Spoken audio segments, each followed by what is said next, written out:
Bab 131. Aku baik-baik saja, Tuan, tapi kau. Yvonne Xavier khawatir. Bagaimana bisa seorang CEO dengan status tinggi dirugikan dengan cara ini, di tempat yang merendahkan seperti ini untuk keduanya? Harvey York berkata dengan samar. Tidak apa-apa. Biarkan presiden mereka datang dan melihat kita. Kami akan berhenti menggunakan bank ini untuk rekening saya, rekening perusahaan, dan dana investasi perusahaan. Ya, Tuan. Yvonne langsung setuju. Ketika dia menatap mata Harvey, dia menjadi penuh dengan tekad. Tidak ada keraguan bahwa CEO memang CEO. Satu perintah sederhana darinya saja akan menentukan hidup dan mati bank ini. Dia berpikir bahwa keputusan ini tidak dapat diubah, bahkan jika presiden memang datang. Apakah kamu masih berpura-pura? Kau masih punya nyali untuk berpura-pura. Ini benar-benar disayangkan bahwa Anda tidak pergi untuk menjadi aktor.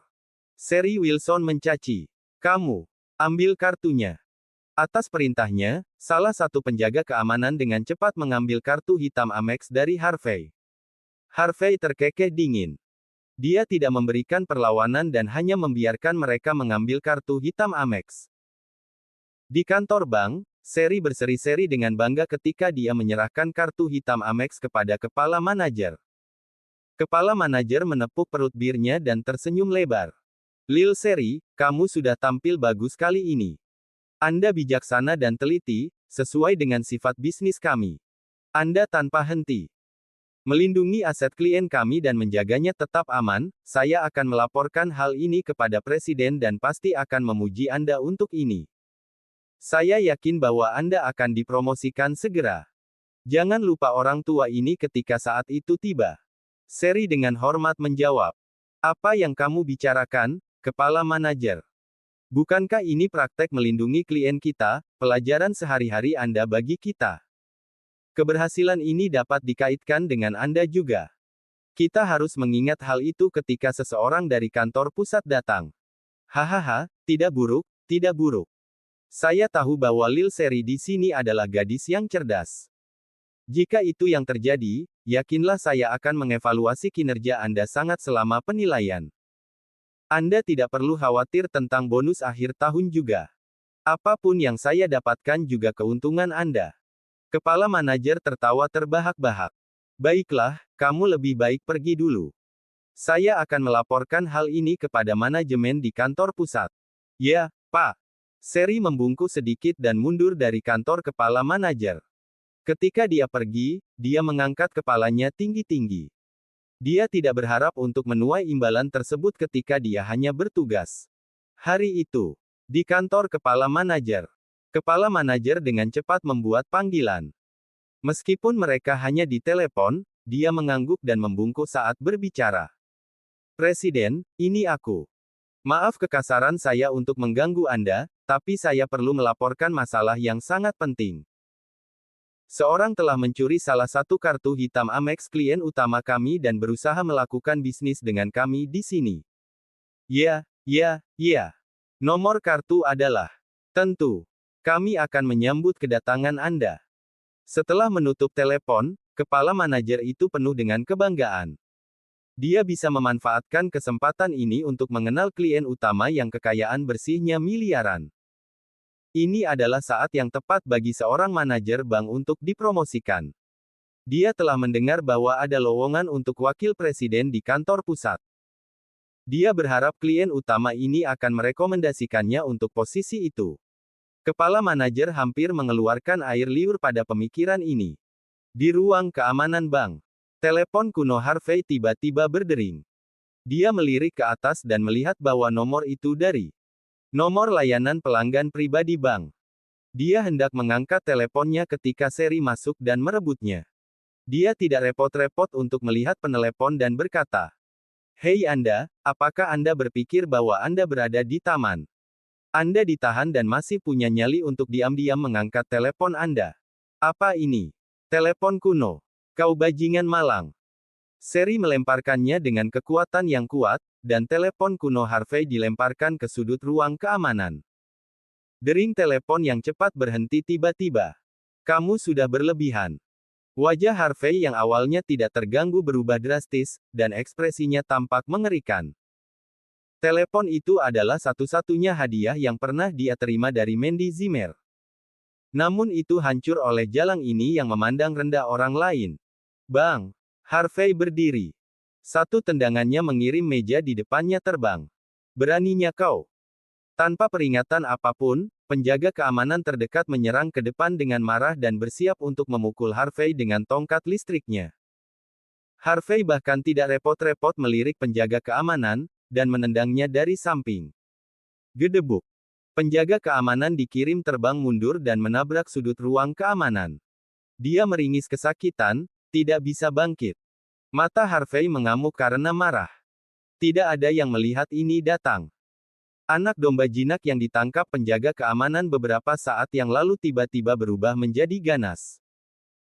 Penjaga keamanan lain secara naluriah pergi ke arah Yvonne dan menangkapnya, berniat menggunakan dia sebagai sandera untuk mengancam Harvey. Harvey memukul tangan kanannya dan mencengkeram keras jari-jari penjaga keamanan. Dia milikku.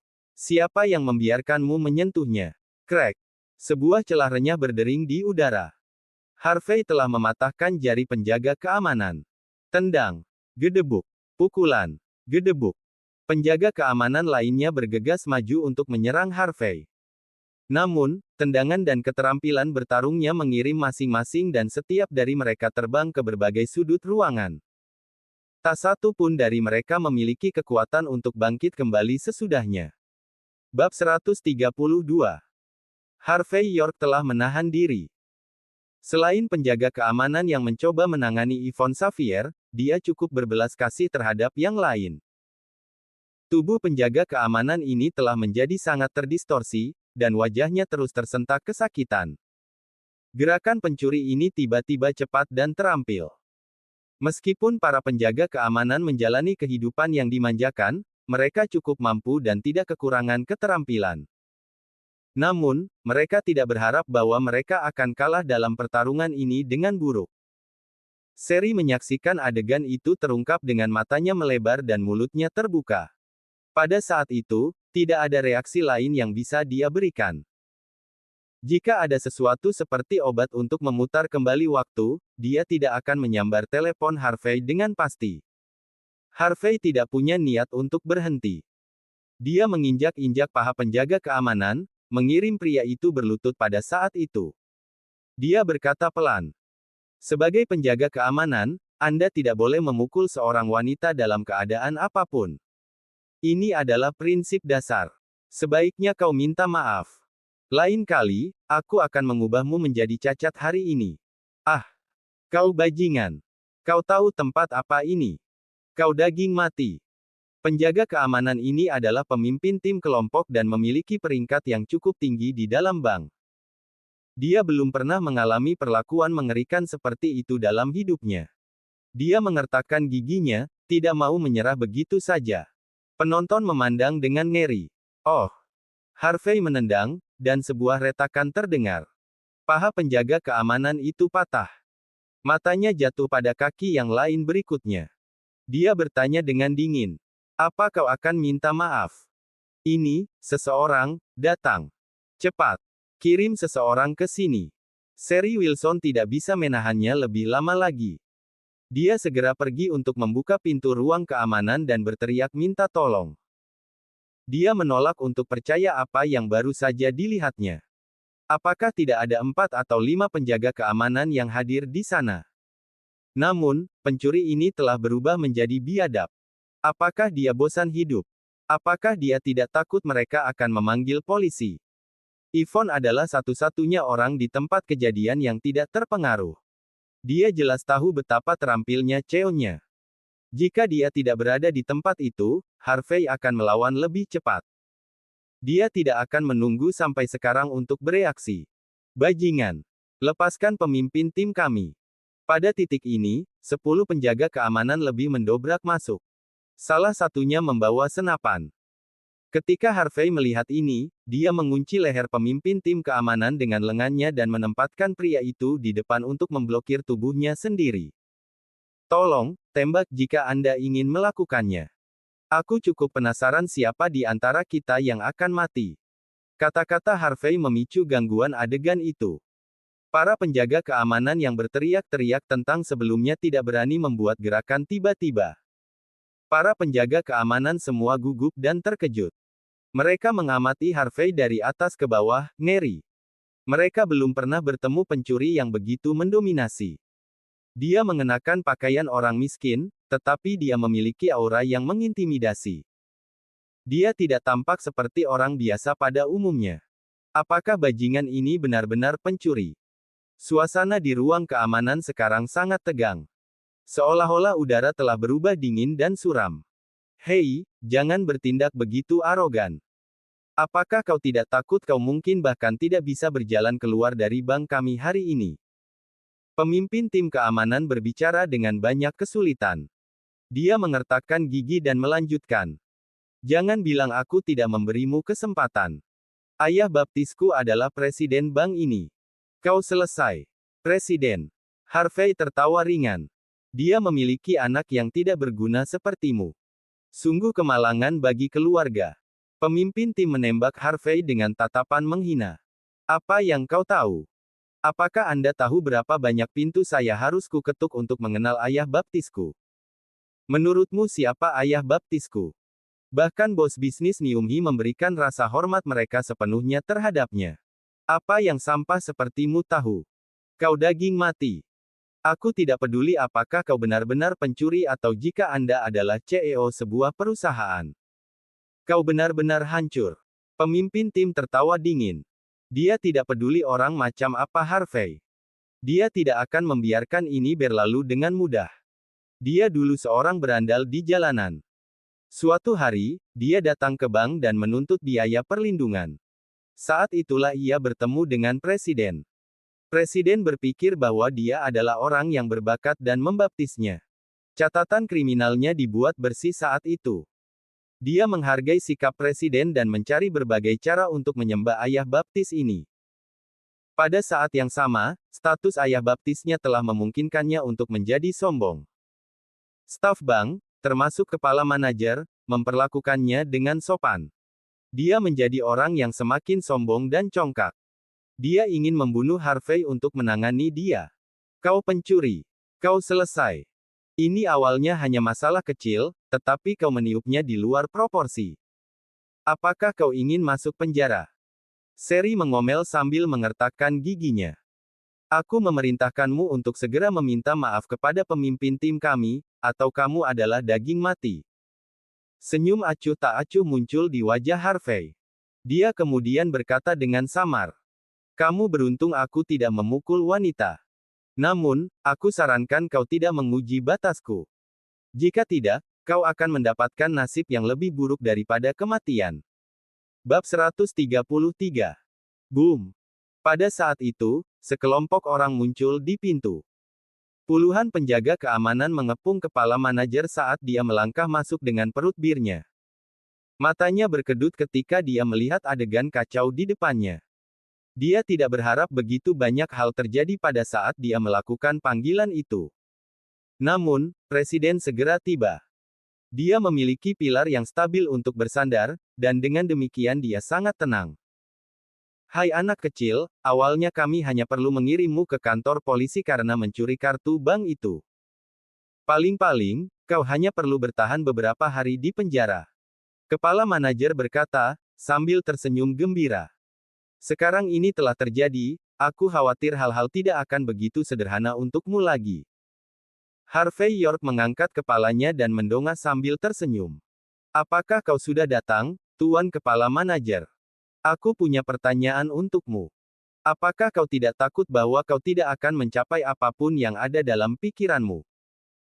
Dengan arogansi sebanyak ini, aku takut bahwa kau mungkin tidak dapat menyelamatkan diri tidak peduli berapa banyak kau memohon belas kasihan nanti. Kepala manajer tertawa ringan. Anak muda, aku akui bahwa kau memiliki kemampuan yang cukup. Keterampilan bertarungmu agak mengesankan. Namun, bukan itu cara dunia bekerja. Kau tidak berada di puncak dunia hanya karena kau bisa bertarung dengan baik. Tidak peduli seberapa spektakuler keterampilan bertarungmu, dapatkah kau menang melawan senjata? Bisakah kau melawan 100 orang? Hanya ada dua hal paling kuat di dunia, uang dan pengaruh. Aku hanya perlu mengucapkan kata itu, dan kau tidak akan bisa bergerak selama sisa hidupmu. Kau memahami prinsip dasar ini, bukan? Sebuah momen tiruan realisasi sadar Harvey. Jadi ini prinsipnya. Secara sederhana, kaulah yang memiliki uang dan pengaruh di sini. Kemudian, itu yang membuatmu menjadi yang paling kuat. Kepala manajer sedikit tertegun mendengar kata-katanya, tetapi dengan cepat tersenyum licik. Kau benar. Saat ini di tempat ini, akulah yang memiliki uang dan pengaruh. Tentu saja, aku yang paling kuat. Aku mungkin tidak memiliki pengaruh, tapi saya punya banyak uang. Harvey menatap kepala manajer, yang menyeringai berminyak. Kau tidak akan berani mengatakan apa-apa jika bankmu hancur menjadi debu, kan? Itu benar. Selama kau punya uang, aku tidak akan keberatan berlutut kepadamu bahkan jika kau menghancurkan bank ini. Apa kau punya uangnya? Saya sangat meragukannya. Kepala manajer kemudian bertepuk tangan. Sudah cukup, anak muda. Jangan buang waktu dan energiku lagi. Biarkan anak buahku pergi dan berlutut dengan patuh di hadapanku. Aku bisa berjanji untuk hanya memukulimu dan tidak mengirimmu ke kantor polisi. Bagaimana kedengarannya? Harvey mengangguk dan menjawab. Baiklah. Kau memperlakukanku dengan baik, dan aku sangat berterima kasih untuk itu. Bagaimana dengan ini? Kami tidak berada di level yang sama, jadi aku berjanji untuk tidak memukulmu. Namun, kau akan menyerahkan posisimu sebagai kepala manajer. Kepala manajer dan Sherry Wilson menjadi sangat terkejut sehingga mereka tidak tahu bagaimana harus bereaksi. Apakah ini sudah gila? Bagaimana dia masih memiliki keberanian untuk bertindak arogan? Sherry berkata dengan dingin. Hei pencuri, berhenti berbicara tentang kepala manajer. Enyahlah dari sini. Dia tidak percaya Harvey akan menyakitinya dengan cara apapun, kecuali dia memukulinya. Namun, dia hanya menyebutkan bahwa dia tidak akan meletakkan jari pada seorang wanita. Kepala manajer mulai kehilangan kesabarannya. Presiden sudah hampir tiba. Jika orang itu melihat kekacauan ini, apakah dia tidak akan berpikir bahwa dia, kepala manajer, tidak cukup mampu? Dengan demikian dia melambaikan tangan dan memberi isyarat kepada penjaga keamanan untuk menyerang ke depan, masing-masing dari mereka memancarkan aura niat membunuh. Hei, sudah waktunya. Jika kau terus melampiaskan malapetaka di sini, akan ada konsekuensi yang mengerikan. Pemimpin tim keamanan tertawa sinis. Ayah baptis saya akan segera tiba. Kau begitu terkutuk. Ayahmu apa? Harvey tertawa terbahak-bahak mendengar kata-kata ini. Apakah kau yakin bahwa kau ingin terus menyebabkan kerusakan di sini karena dia sedang dalam perjalanan? Apakah kalian semua akan mempertimbangkan posisi kalian yang sebenarnya hanya setelah kedatangannya? Kata-katanya membuat kepala manajer dan Sherry sedikit bingung. Orang macam apa pencuri ini? Bagaimana dia bisa begitu sombong sekarang? Orang lain akan menjadi tidak berdaya saat mereka mendengar seseorang bertubuh tinggi, seperti Presiden Bank, tiba. Namun, dia masih mempertahankan ketenangannya yang tenang. Dia pikir dia siapa? Saat itu, Yvonne berjalan ke sudut dan mengambil telepon kuno Harvey. Setelah memasukkan baterai, telepon kembali hidup. Sayangnya, penutup belakangnya benar-benar hancur. Kring, kring, kring. Dering telepon yang cepat terdengar. Jelas bahwa layanan pelanggan pribadi tidak dapat melewatinya, tetapi mereka tidak menyerah. Yvonne menyerahkan telepon ke Harvey dengan hormat. Harvey tidak meliriknya, dan malah melemparkan telepon ke kepala manajer. Kepala manajer secara naluriah menangkap telepon dan melihatnya. Saat berikutnya, dia merasakan kakinya goyah. Serangkaian angka 7 bisa dilihat. Kepala manajer segera mengenali nomor ini ketika dia melihat kode area di depan nomor juga. Ini adalah jalur layanan pelanggan pribadi untuk bank komersial Niumhi. Hanya yang paling ditinggikan atau VIP yang akan menerimanya. Bab 134. Ini akan berarti bahwa pemilik ponsel ini adalah salah satu VIP bank paling terpandang. kartu hitam Amex dan nomor di layar ponsel. Meskipun pria di depannya tampak seperti orang yang sangat miskin, kepala manajer tetap ketakutan. Memang ada kebetulan di dunia. Kartu hitam Amex bisa muncul di tangan orang miskin. Layanan pelanggan pribadi bisa saja memanggil nomor yang salah. Namun, ketika dua kebetulan yang tidak mungkin muncul bersama, beberapa kebenaran menjadi jelas. Dia mulai berkeringat dingin. Kepala manajer, yang awalnya sombong melampaui kata-kata, sekarang basah kuyup keringat. Kemeja putihnya menempel di tubuhnya. Dia mengangkat kepalanya dengan susah payah untuk melihat Harvey York. Harvey dengan santai melemparkan pemimpin tim penjaga keamanan ke satu sisi. Wajahnya benar-benar tidak terganggu saat dia duduk di kursi. Gedebuk. Kepala manajer langsung berlutut, "Tuan, tidak, tidak, tidak. Tuan CEO, saya benar-benar buta dan memandang rendah orang seperti anjing. Maaf, aku minta maaf. Maafkan aku." Dia tidak peduli dengan kerumunan di sekitarnya. Dia mengangkat tangannya dan memberi dirinya dua tamparan di kedua pipinya. Banyak penjaga keamanan di belakangnya saling bertukar pandang. Mereka telah berada di bank ini untuk waktu yang lama, dan dapat mengenali pergeseran dari dalam otoritas. Segera, beberapa bunyi gedebuk terdengar saat mereka semua mulai berlutut tanpa ragu-ragu. Tidak peduli apa kebenarannya, jika kepala manajer mereka berlutut, mereka harus mengikutinya. Ah! Pemimpin tim keamanan menyaksikan adegan itu dengan permusuhan.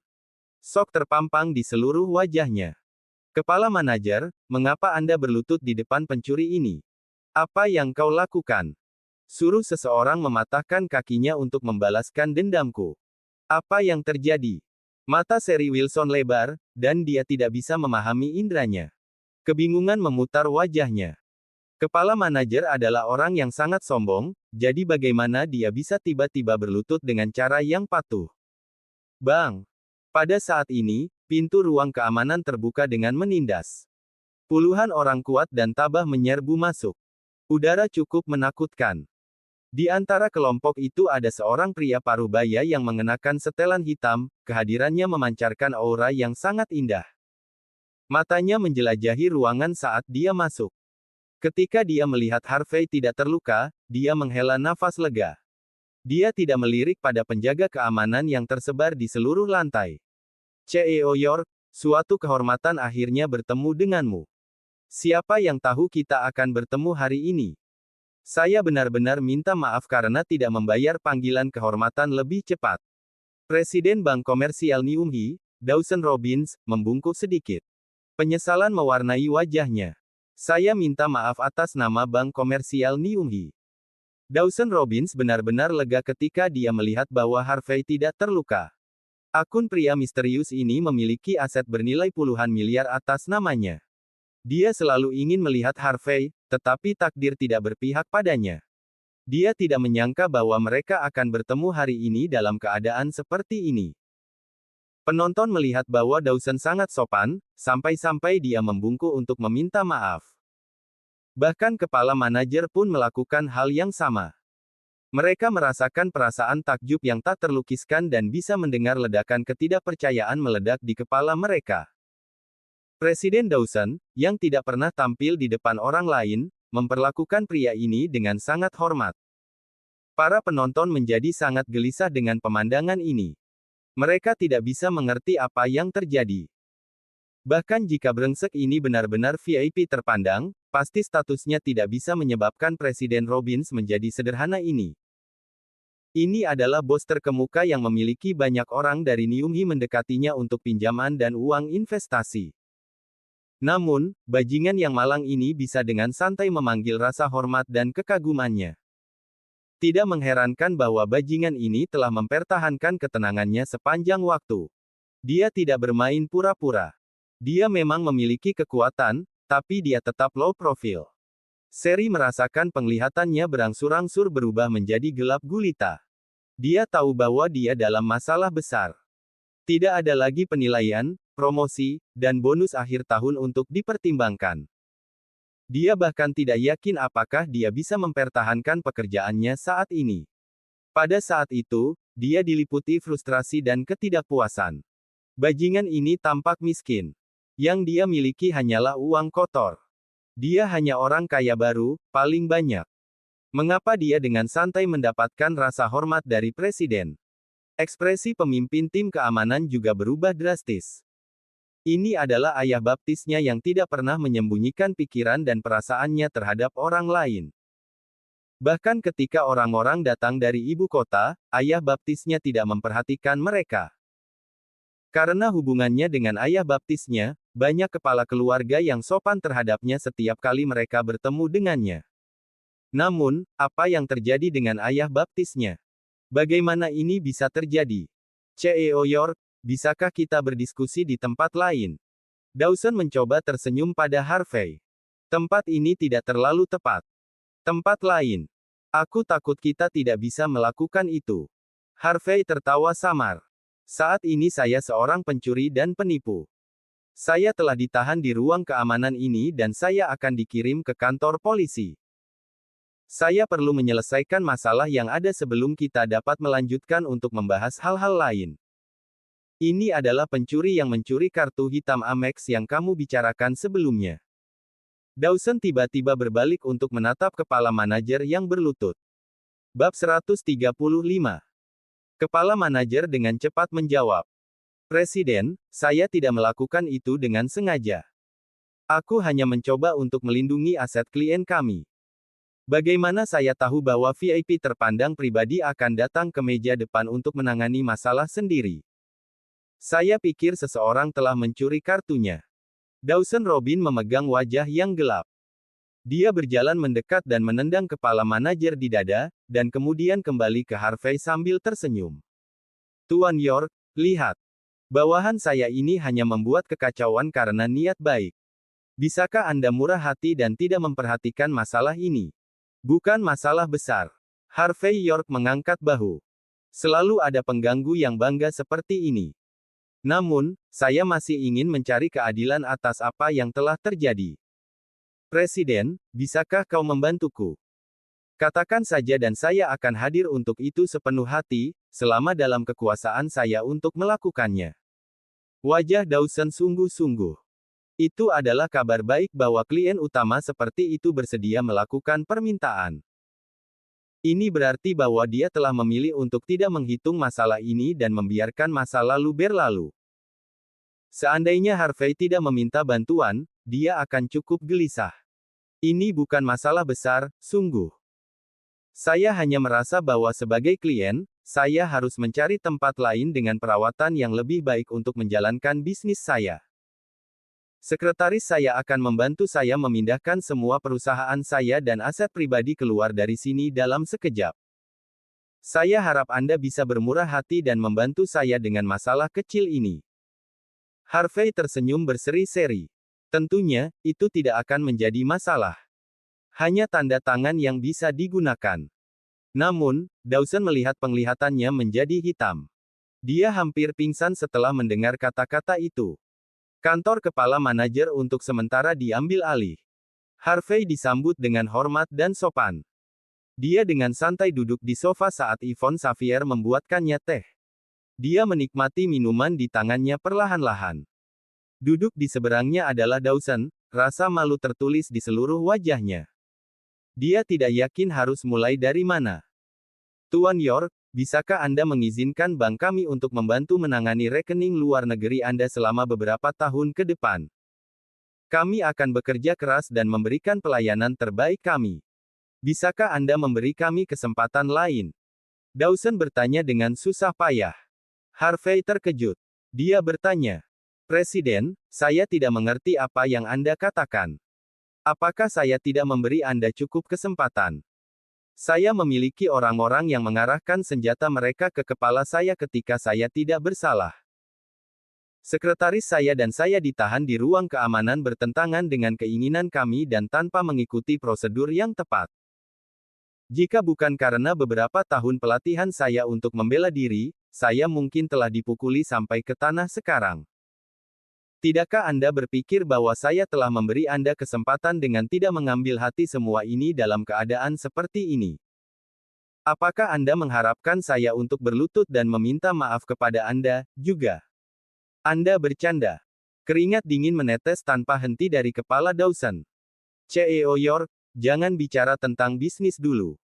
Putra saya yang tidak berguna itu ingin meminta maaf secara pribadi kepada Anda.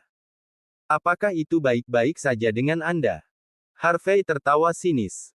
Itu tidak akan mudah bagi putramu yang tinggi dan kekar. Jika itu masalahnya, haruskah aku memanggilnya? Dawson tidak berani melanjutkan pembicaraan lagi. Sebaliknya, dia mengeluarkan teleponnya dan menelepon. Segera, ketukan terdengar di pintu. Pemimpin tim keamanan yang awalnya sombong terlatih-tatih. Dia menangis dan berkabung. Dia tidak peduli dengan luka-luka di tubuhnya saat dia menyerang Dawson dan merendahkan diri di hadapannya. Ya Tuhan, itu semua salahku, aku tidak akan pernah melakukannya lagi. Tuan York, CEO York, saya buta. Aku datang untuk mengakui kesalahanku. Kumohon, kau harus memaafkanku. Ketika dia mengatakan ini, kilatan kemarahan melintas di mata pemimpin tim keamanan. Dia biasa menjadi berandalan di jalanan. Namun, dia telah dipukuli sampai keadaan ini dan tidak bisa melakukan balas dendamnya. Bagaimana dia bisa menyerah begitu mudah? Harvey merasakan kebencian pria itu, tetapi tidak mengingatnya dan melambai untuk memberi sinyal bahwa dia bisa pergi. Kepala manajer dan Sherry Wilson masuk berikutnya. Mereka berdua sadar kembali. Kepala manajer samar-samar menyadari situasinya dan berbicara dengan sopan. CEO York, aku benar-benar minta maaf. Saya buta, kurang disiplin dan akhirnya menyinggung Anda. Saya di sini untuk secara resmi meminta maaf kepada Anda. Saya jamin tidak akan terjadi lagi. Setelah dia mengatakan ini, dia mengangkat tangannya dan memberi dirinya 2 tamparan di wajah. Harvey tidak tahu apakah harus tertawa atau menangis saat dia menatap Dawson. Dia berhasil membuat orang-orang ini menjadi budak dalam hitungan menit. Bahkan, kata-kata mereka diungkapkan dengan baik. Tidak heran dia adalah presiden. Setiap orang biasa tidak akan memiliki keterampilan untuk melakukannya. Sherry tersenyum meminta maaf dan berkata, CEO York, tolong jangan mengingat apa yang telah dilakukan orang yang tidak penting seperti saya kepada Anda. Aku sangat, sangat menyesal. Sherry bereaksi berbeda dari yang lain. Dia tidak memiliki sedikit pun kebencian, dan senyum yang memikat ada di wajahnya. Ini adalah klien utama. Meskipun ada beberapa konflik sebelumnya, dia sekarang menyadari kebenaran. Dia hanya perlu mengenali kenyataan itu, dan dia akan memiliki kesempatan. Harvey tidak mengucapkan sepatah kata pun. Tak satu pun dari mereka memiliki hak untuk jawabannya. Sebaliknya, Yvonne berkata dengan dingin. Kamu boleh pergi sekarang. Jangan lupa bahwa CEO saya hanya memberi presiden Anda kesempatan. Sebaiknya kau ingat itu. Saya berharap tidak akan ada waktu berikutnya. Kepala manajer dan Sherry tidak berani mengatakan lebih banyak. Mereka pergi, kecewa. Lain kali. Bagaimana bisa ada lain kali? Jika klien besar seperti itu muncul lagi, akan ada pesta penyambutan menyalakan kembang api untuk mengundang mereka masuk.